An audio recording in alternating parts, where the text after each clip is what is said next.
Income tax सब central agency को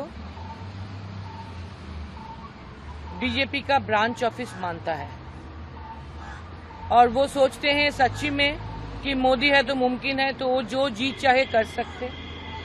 इसीलिए अभी तो इलेक्शन कमीशन का जुरिस्डिक्शन में हम सब है, मॉडल कोड ऑफ कंडक्ट चल रहा है, फिर भी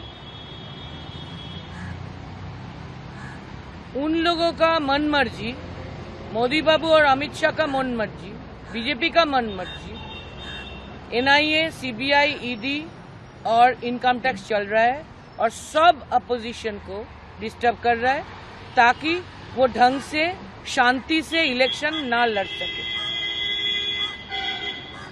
हम लास्ट वीक 10 दिन पहले चिट्ठी देकर आकर बात करके इलेक्शन कमीशन को रिक्वेस्ट किया था कि ये लेवल प्लेइंग फील्ड होना चाहिए, लेकिन फिर भी हमने देखा कि बीजेपी के लीडर के साथ एनआईए का कोई हबनबिंग हुआ और बंगाल में मिदनापुर में 22 साल वाले कोई केस था, कोई कॉम्प्लेन था। 24 में 2 बरस बाद, 2.5 बरस बाद जब इलेक्शन का टाइम आया तब रात को 3:30 बजे, 3:30 बजे एनआईए आया। And you know, constitutionally law and order is a state subject. फिर भी 3:30 बजे वो आया, दोनों को अरेस्ट किया बेवजह और 5:30 बजे लोकल थाने को पता किया। क्यों? पहले तो लोकल थाने को पता करना चाहिए था, उसके बाद अरेस्ट कोई भी करना है।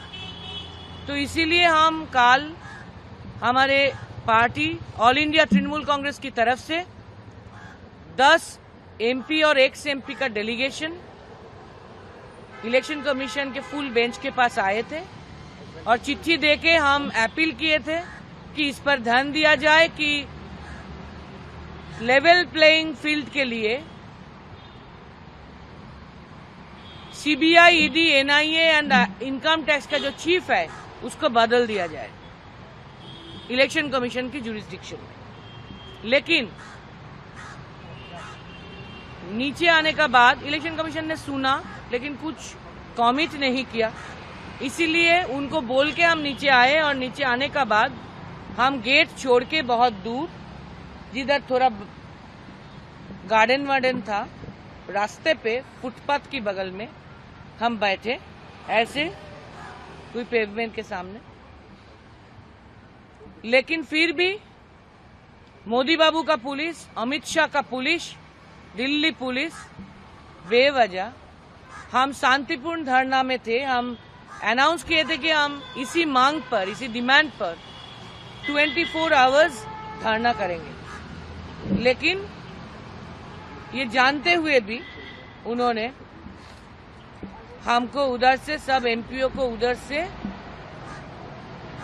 बहुत घसीट के लेकर गए और जब सबको ले जाने के बाद हम अकेले थे, तब हम अकेले कैसे 144 तोड़ा हमको पता नहीं, लेकिन उसको पता है, इसीलिए हमको अकेले भी अलग से लेकर गए।